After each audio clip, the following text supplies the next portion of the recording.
ভাৰতবৰ্ষৰ কৃষকসকলে ভাৰতবৰ্ষৰ জনতাই আৰু ভাৰতীয় জাতীয় কংগ্ৰেছ দলৰ লগতে বিভিন্ন দল সংগঠনে মোদী চৰকাৰে তিনিটা যি কৃষি আইন আনিছিল তাৰ বিৰুদ্ধে দেশজুৰি প্ৰতিবাদ কৰিছিল আৰু আজি সেই প্ৰতিবাদেই যে সত্য আছিল মোদী চৰকাৰ ভুল আছিল আৰু প্ৰতিবাদকাৰী যে সত্য আছিল আজি তাৰে প্ৰমাণ হ'ল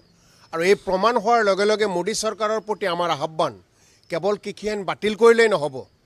নৰেন্দ্ৰ মোদী ডাঙৰীয়াই দেশৰ জনতাৰ উদ্দেশ্যে ক্ষমা খুজিব লাগিব আৰু এই কৃষি আইন বাতিল কৰাৰ কাৰণে যি আন্দোলন হৈছিল এই আন্দোলনত প্ৰাণ আহুতি দিয়া এই আন্দোলনত ক্ষতিগ্ৰস্ত হোৱা সকলোকে ক্ষতিপূৰণ দিব লাগিব আৰু গোটেই বিশ্ববাসীৰ আগত নৰেন্দ্ৰ মোদী চৰকাৰখনে এনেকুৱা হিটলাৰী সিদ্ধান্ত পৰৱৰ্তী দিনত যাতে নলয় তাৰ কাৰণে তো পণ ল'ব লাগিব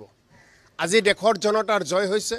আজি সত্যৰ জয় হৈছে আৰু ভাৰতীয় জাতীয় কংগ্ৰেছৰ নেতৃত্বত মাননীয় ৰাহুল গান্ধী ডাঙৰীয়াই সময়ে সময়ে মোদী ডাঙৰীয়াৰ চৰকাৰৰ ভুল নীতিবোৰ উদঙাই দিছিল আজি কৃষি আইন তেওঁলোকে বাতিল কৰিছে আৰু পৰৱৰ্তী সময়খিনিত ভাৰতীয় জাতীয় কংগ্ৰেছ দলৰ পৰা মোদী ডাঙৰীয়াক সমালোচনা কৰা প্ৰতিটো চৰকাৰৰ নীতিয়েই অশুদ্ধ আৰু এটা দিন তেওঁলোকে বাতিল কৰিবলৈ বাধ্য হ'ব আৰু আহি থকা দিনত এই যে মোদী ডাঙৰীয়াই কৃষি আইন তিনিটা বাতিল কৰিলে আহি থকা দিনত ভাৰতৰ ৰাইজে ভাৰতৰ জনতাই মোদী ডাঙৰীয়াক বিজেপি দলক অসমৰ পৰা ভাৰতৰ পৰা বাতিল কৰিব অসম আৰু ভাৰতৰ পৰা বিদায় দিব তাৰে ইংগিত আজি তাৰিখৰ পৰা আৰম্ভ হৈছে চাওক আকৌ কৈছোঁ যে কৃষকসকলে দেশৰ জনতাই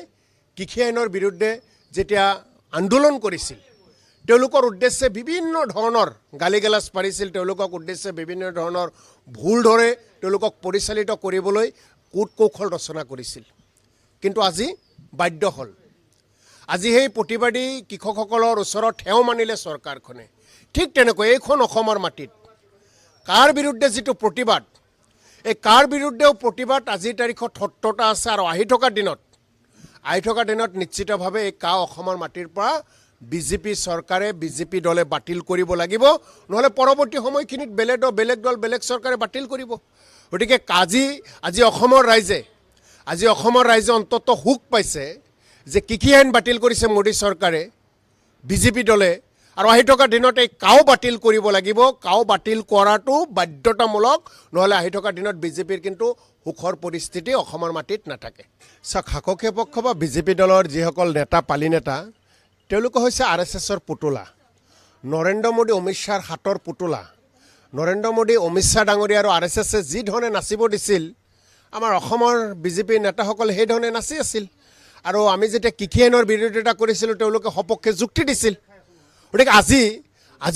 আজি মই ভাবিছোঁ বিজেপিৰ সেই কৃষি আইনৰ পক্ষত যুক্তি দিয়া বিজেপিৰ এই নেতাসকল ক'ৰবাত গাঁতত সোমাই আছে আজি ওলাই আহক আজি একেলগে আমি যুক্তি কৰিব বিচাৰোঁ যে নতুন কৃষি আইন আনি দেশৰ কি ক্ষতি কৰিলে কি কৃষকক তেওঁলোকে ক্ষতি কৰিলে কিমানজন কৃষক আজি হত্যা হ'ব লগা হ'ল কিমানজন কৃষক আজি ক্ষতিগ্ৰস্ত হ'ব লগা হ'ল তাৰ হিচাপ বিজেপিৰ নেতা পালি নেতাসকলে কিন্তু অসমৰ ৰাইজক ভাৰতবৰ্ষৰ ৰাইজক দিব লাগিব নৰেন্দ্ৰ মোদী ডাঙৰীয়াই যেতিয়াৰ পৰা দেশৰ শাসনভাৰ লৈছে তেতিয়াৰ পৰাতো কেৱল নিৰ্বাচনত জিকাৰ কাৰণেই কাম কৰে দেশৰ উন্নয়নৰ কাৰণে মানুহৰ উন্নয়নৰ কাৰণেতো কোনো কামেই নকৰে গতিকে আহি থকা নিৰ্বাচন তেওঁৰ বাবে ভাল ফলাফল তেওঁ দেখা নাই আহি থকা নিৰ্বাচনত বিজেপিৰ ইণ্টাৰনেল এটা ছাৰ্ভে কৰিছে আৰু সেই ছাৰ্ভেত মুখ থেকেচা খাইছে তেওঁলোকে আৰু যাৰ কাৰণে দেখিছে এতিয়া তেওঁলোকৰ একেবাৰে সন্মানটো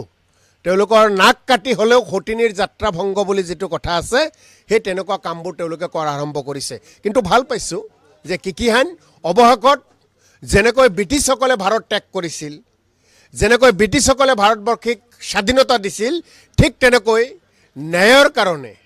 সত্যতাৰ কাৰণে কৃষিৰ আইনৰ বিৰুদ্ধে যি আন্দোলন চলি আছিল ভাৰতবৰ্ষৰ জনতাৰ ওচৰত মূৰ দোৱালে মোদী ডাঙৰীয়াৰ চৰকাৰে গতিকে আহি থকা দিনত মোদী ডাঙৰীয়াৰ প্ৰতিটো জনবিৰোধী নীতি তেওঁলোকে বাতিল কৰিব লাগিব আৰু ভাৰতবৰ্ষত জনতাৰে জয় হ'ব সত্যৰ জয় হ'ব আজি অসমৰ ৰাইজ যথেষ্ট আশাবাদী আজিৰ তাৰিখত অসমৰ মাটিত যি কা আন্দোলন হৈছিল সেই কা আন্দোলনকাৰীসকল যথেষ্ট আশাবাদী যে আহি থকা দিনত আমি যদি এই আন্দোলনৰ বৰ্তি ৰাখিব পাৰোঁ আহি থকা দিনত যদি আমি গণতান্ত্ৰিকভাৱে আন্দোলনখনক চলাই নিব পাৰোঁ এটা সময়ত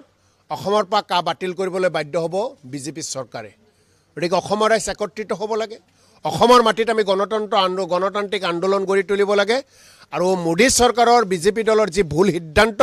এই ভুল সিদ্ধান্ত নিশ্চিতভাৱে তেওঁলোকে বাতিল কৰিব আৰু আমি বিশ্বাসী এদিন নহ'লে এদিন অসমৰ মাটিৰ পৰা কা বাতিল হ'ব ভাৰতৰ মাটিৰ পৰা কা বাতিল হ'ব